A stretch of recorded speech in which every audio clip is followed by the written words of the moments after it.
boa noite a todas e a todos que estão assistindo nesse momento e os que vão assistir depois também ao canal Linha de Divisa. Eu fiquei muito impressionada, Deodato, com a pluralidade de temas e de pesquisadores que falam no teu canal. Assisti muitos programas extremamente interessantes e eu recomendo muito que todos e todas que estão assistindo compartilhem também o link do canal para que outras pessoas possam ver essa diversidade.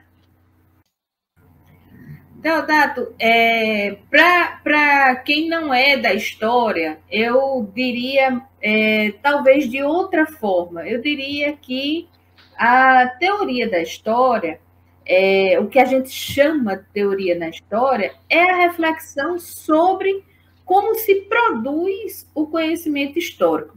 Veja, a história, ela é uma palavra que tanto significa o que se escreve sobre quanto os acontecimentos, né?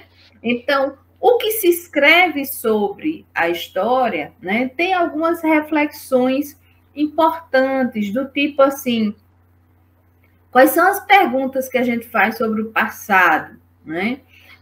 Como é que a gente recorta o tempo? Como é que eu digo, eu vou estudar desse período até esse outro, né? Ou como é que eu vou recortar o espaço que eu vou estudar? Quais são os conceitos que eu vou trabalhar? O que eu vou usar de metodologia para estudar um determinado fenômeno que aconteceu? Nós vivemos agora, estamos vivenciando ainda, mas vivemos momentos ainda mais duros de uma pandemia. Quando os historiadores estudam esse período, né, como é que eles dizem, eu vou estudar tal período, aqui começou essa crise, aqui terminou, né? Ou qual é o recorte espacial? Quando se fala de Brasil, né, é o país inteiro? Quando se fala de uma região, como é que se faz isso? E depois, como é que a gente organiza tudo isso por meio de uma narrativa, né? Como é que a gente conta essa história? Então, a teoria da história, efetivamente, para os profissionais de história, são essas discussões, né? Como qualquer outro profissional, nós temos discussões específicas sobre a produção do nosso conhecimento, embora para a sociedade o que chega são os resultados dessa pesquisa. Boa noite, João Maurício, colega querido lá da Uni, viu, Deodato? De longe, de Rondônia, do campus de Rolim de Moura, um amigo muito querido. Deodato, a história, né, ela se relaciona, na realidade, com todos os campos de conhecimento.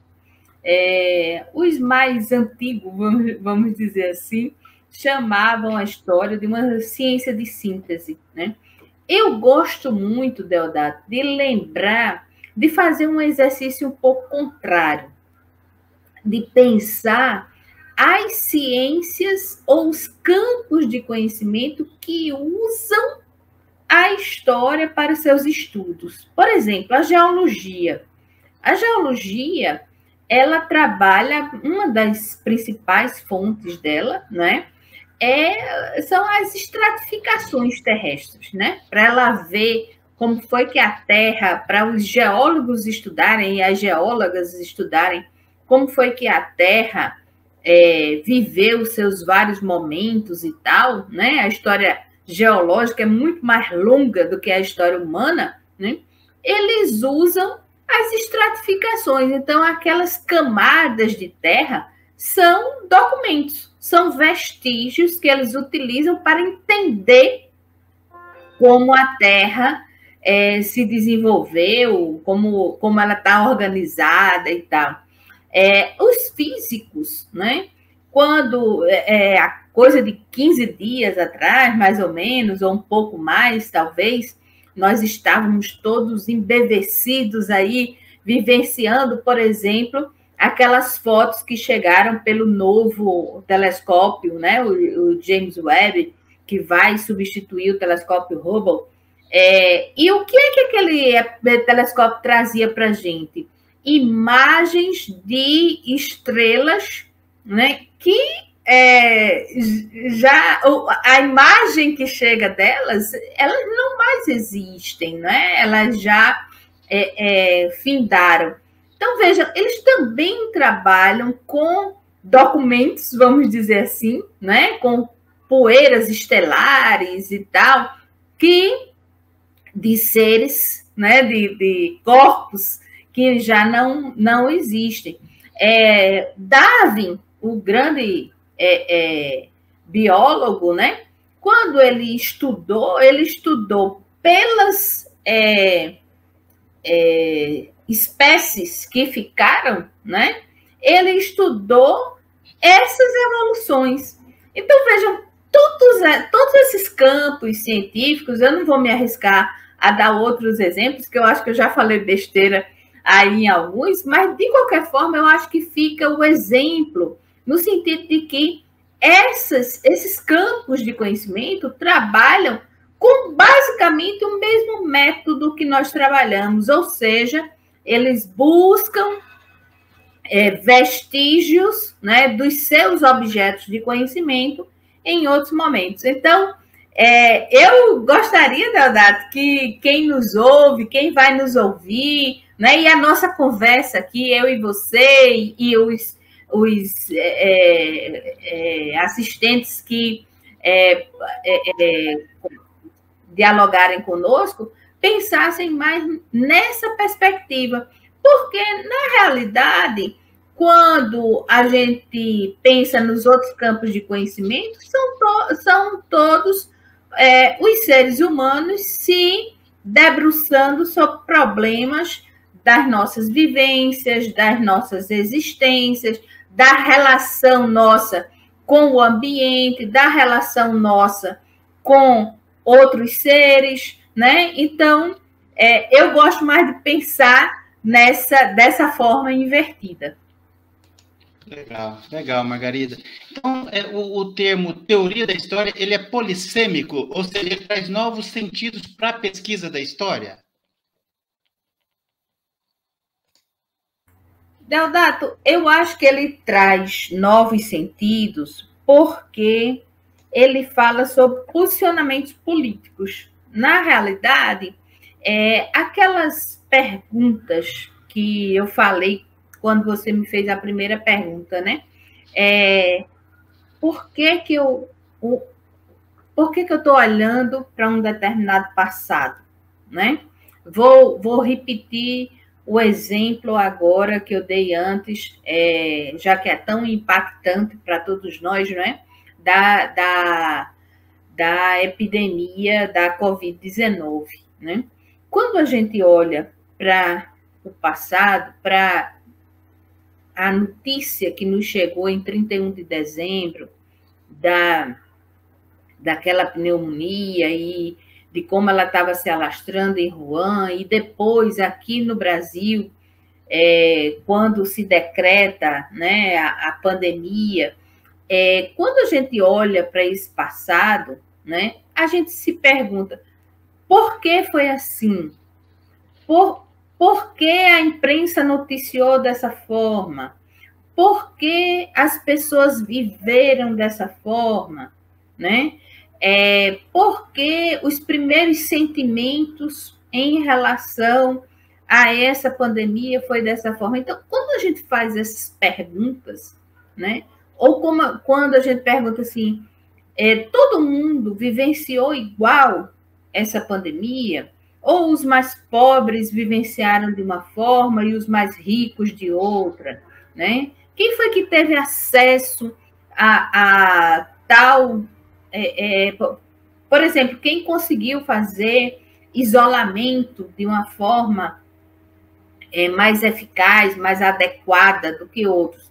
Veja, quando a gente faz essas perguntas são o que vai nortear o nosso olhar. E isso é político no sentido de que o que é que você quer ver, né? O que é que você quer averiguar? O que é que você quer ir atrás de dados, né? Então, esses questionamentos que a gente faz, eles são políticos, né? Eles têm uma determinada concepção da própria serventia da história, para que serve a história, como é que nós a fazemos, né? Quem são os sujeitos da história, né? Então, ela é polissêmica, ou seja, ela pode ter significados completamente diferentes, exatamente por conta desses posicionamentos. Aí eu entenderia como polissêmica. Olha, Deodato, essa pergunta ela é muito interessante, né? Porque a história ela é uma prática social, né? As sociedades elas fizeram história, escreveram, fizeram.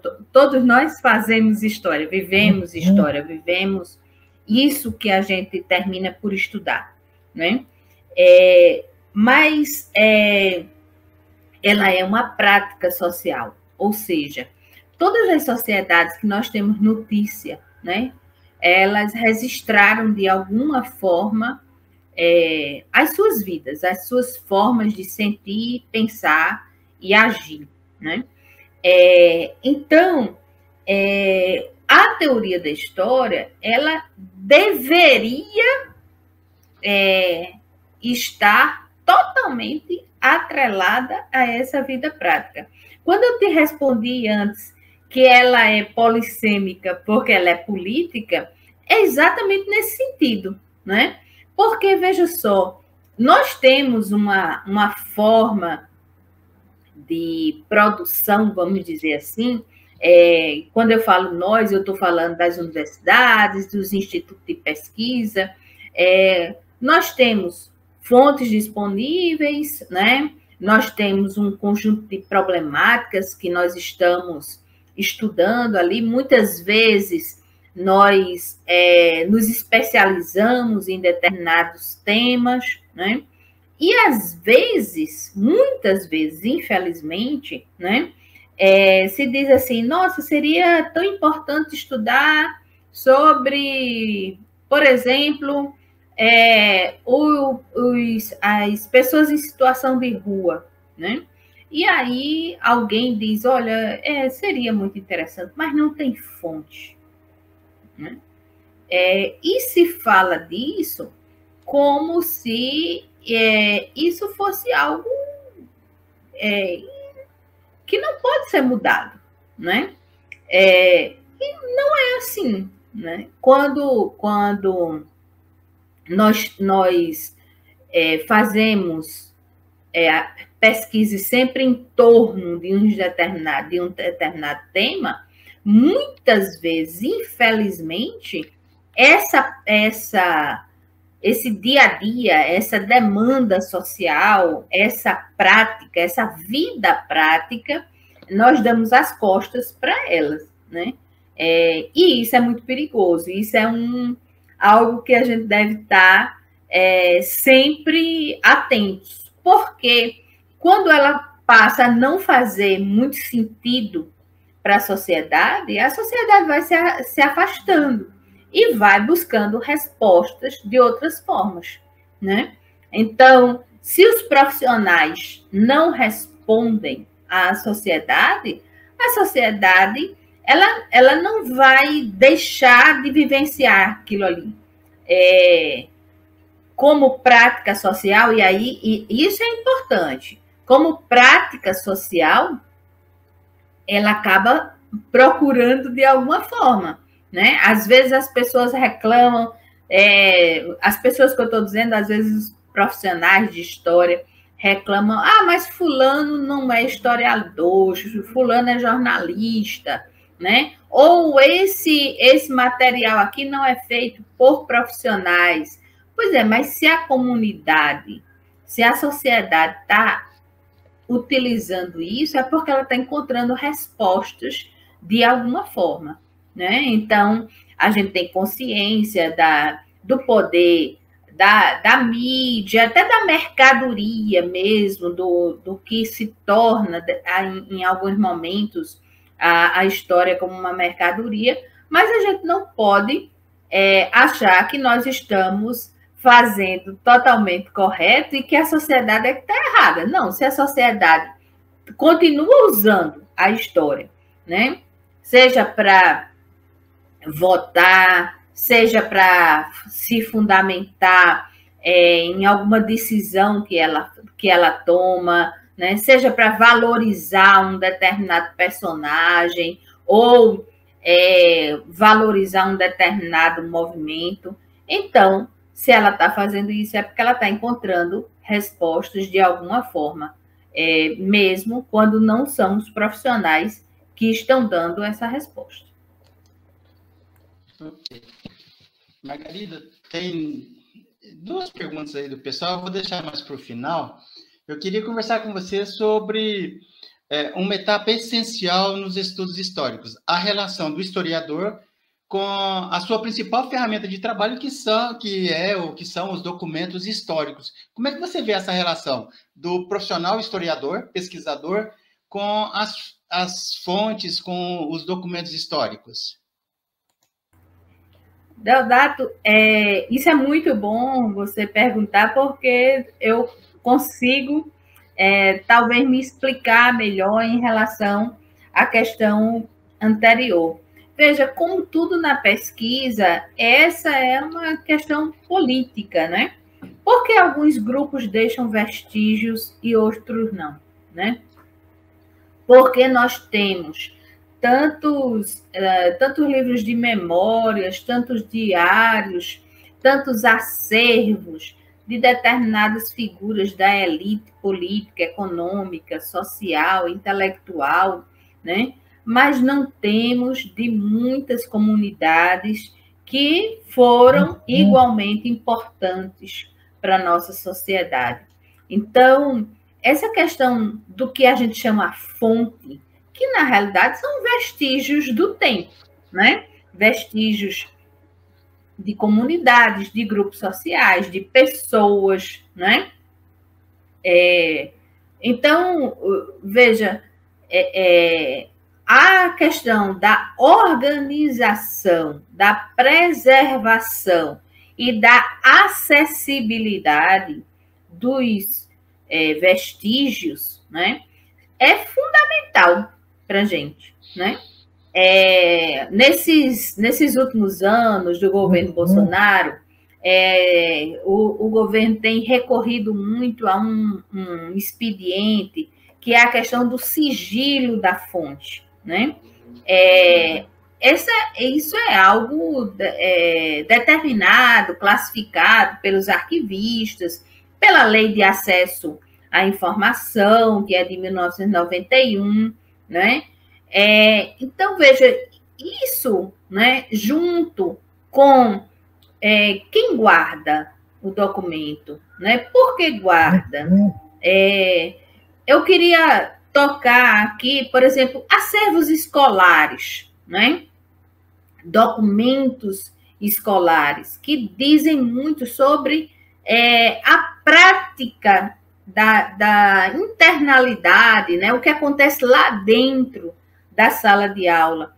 São uma diversidade de documentos que a gente precisa discutir muito sobre isso, né? Tem vários aspectos. Tem o aspecto da legislação, mas tem o aspecto também do que é que a gente considera importante, né? Tem uma série de coisas a discutir.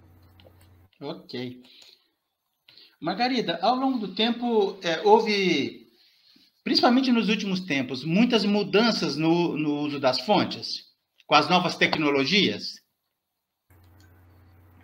Deodato, quando no século XIX, né, a escrita da história se tornou uma profissão, e uma profissão bastante diferenciada da população, se trabalhava principalmente com o documento escrito, né? E, sobretudo, o documento oficial. Durante todo o século XX, já no final do século XIX, mas durante todo o século XX, os profissionais de história foram cada vez mais trabalhando com outros tipos de documentos, né? E hoje, eu diria a você que qualquer coisa, na realidade, pode ser uma fonte para os estudos históricos. Agora, é claro que elas têm diferenças entre si. Não é que umas são melhores do que a outra, elas são diferentes, né? No sentido de que uma peça como uma roupa, né, que pode ser um vestígio muito interessante, ela tem um tipo de conservação, ela tem um tipo de guarda, ela tem um tipo de análise, né? Um filme, né? Nós acompanhamos aquele incêndio lá na Cinemateca, por exemplo, e se lamentou muito a quantidade de filmes que foram perdidos, né? E veja, também, isso leva a gente a pensar num outro tipo de suporte, né? Que é o que a gente chama, onde está gravada a informação, né? Uma coisa é guardar o papel, outra coisa é guardar o filme, outra coisa é guardar a roupa, outra coisa é guardar. Por exemplo, eu sempre me chamou muita atenção conversar com os museólogos e os museólogos dizerem que um dos objetos mais difíceis de conservação são de bonecas, de brinquedos, né? Que pode, né, ser também objeto, um vestígio interessante para estudos. Então, cada fonte dessa, isso que a gente vai chamar de fonte, na realidade são esses vestígios que ficam de outros momentos e que a gente utiliza para fazer essas perguntas, para construir nossas análises. Ok.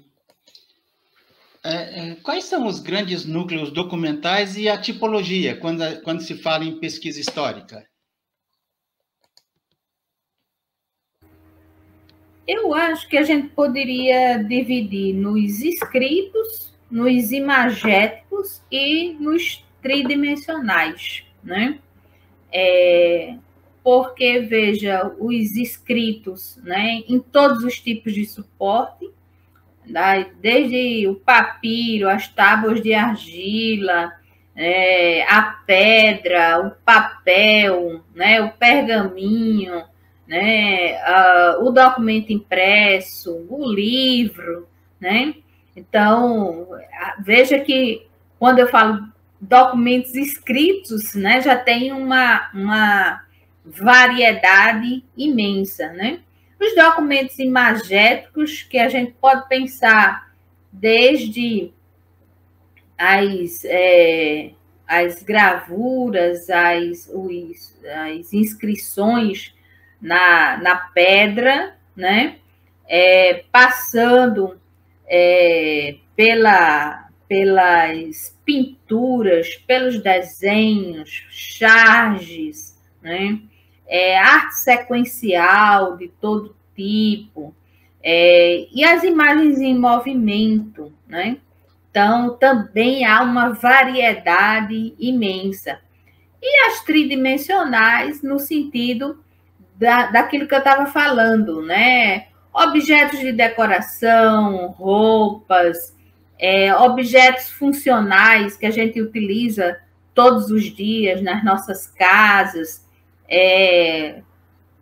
e toda essa variedade de instrumentos, né, que a humanidade foi produzindo, seja para o seu dia a dia, seja para diversão, seja para o trabalho.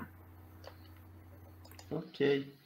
Margarida, você poderia falar um pouquinho sobre a distinção entre análises quantitativas e qualitativas na pesquisa histórica? Deodato, hoje nós trabalhamos muito com o computador, né? E o computador viabilizou, inclusive por meio de aplicativos, análises de um conjunto de fontes de uma forma muito diferenciada, né? Uma quantidade enorme de fontes, né? A própria produção de fontes, né? E a disponibilização dela na internet, nos computadores, deu um outro sentido para a pesquisa histórica, né? Hoje fala-se, inclusive, sobre a necessidade não só de você fazer pesquisas desse tipo, mas de você disponibilizar esses dados para outros pesquisadores. Então, quando eu publico um determinado artigo, um determinado estudo em que eu uso esse material está também acessível para que outros profissionais possam analisar. E no decorrer da história humana, né, nós fomos produzindo materiais que são, vamos dizer assim, dados que são seriais, são séries de dados, né? Desde as tabuinhas de argila que foram encontradas lá na Mesopotâmia sobre a questão dos grãos que estavam nos silos, que estavam nos armazéns, até, se você pensar, nós estamos começando agora, né, vivenciando um novo censo no Brasil, né? Os censos em todos os estados nacionais e no nosso país são materiais muito importantes, não só, né, principalmente para o planejamento de políticas públicas, para a gente poder saber o que é que a gente está precisando, mas também uma fonte inesgotável de estudos, né? Estou lembrando de alguns colegas, por exemplo, que trabalham com os resultados de eleições, né? Nós estamos num ano de eleições gerais, né? Que também é um material bastante significativo. Então, a forma de analisar esse material, né? Porque uma coisa é eu trabalhar, por exemplo, com um diário de alguém, de uma pessoa, né? Outra coisa é eu trabalhar com, por exemplo, uma série de dados demográficos, né? Então, isso requer formas de trabalho diferentes. E isso é o que é bacana na história, porque tanto você pode trabalhar com um ou com o outro e a gente vai dialogando com metodologias de outros colegas. Então, dependendo do que a gente está trabalhando, a gente dialoga com a estatística ou com a informática, né? Como também, às vezes, quando a gente está trabalhando com a memória, a gente dialoga com a história oral, com os depoimentos, que vem muito mais da antropologia. Então, por isso que eu falava lá no início, né, que essa área de conhecimento, ela dialoga, na realidade, com quase todos os campos de saberes. Ok. Eu tenho mais uma pergunta, depois eu vou passar para acho que tem uma ou duas perguntas ali. Eu queria que você falasse, Margarida, sobre a crítica documental. Ela ajuda o pesquisador a estabelecer formas adequadas de sistematização das informações obtidas? Deodato, a crítica documental, a gente começa a aprender, vamos dizer assim, na escola, né? No sentido de que, veja, quando a gente lê um jornal, né? Quando a gente abre um site de notícias, né? Se você não quiser engolir, vamos dizer assim, aquela informação sem nenhuma crítica, né? Sem nenhuma crítica no sentido da boa desconfiança, né? De dizer assim, peraí, quem escreveu isso, né? Por que ele escreveu isso? Ou por que ela escreveu isso? Qual foi o contexto em que isso aqui estava? Esse veículo de comunicação, ele tem um posicionamento político claro, ele expressa isso, ou não, né? Ou como é que é? Então, veja, essas são perguntas que o bom leitor faz, né? Quando a gente aprende lá desde o ensino fundamental, a nossa professora de português começa a ensinar, a dizer assim, olha, quando você lê um texto, você pergunta quem escreveu, quem é o destinatário, quem é esse público com quem ele quer conversar, né? Quando os seus ouvintes e os seus telespectadores acessam o seu canal, eles acessam porque eles dizem, olha, qual é o grande propósito de Deodato? É a divulgação científica. Então, eles estão partindo da ideia de que Deodato sempre conversa com pessoas que pesquisam, que estudam sobre aquilo ali, que estão fundamentados em informações, em dados. Então, veja, quando a gente escolhe o que ler, quando a gente escolhe o que assistir, a gente já está tomando uma série, a gente já está fazendo, vamos dizer assim, uma crítica documental. E quando a gente assiste ou lê, né, a gente se pergunta isso, né? Mas por que essa pessoa quis dizer isso? Por que ela não falou de outra forma, né?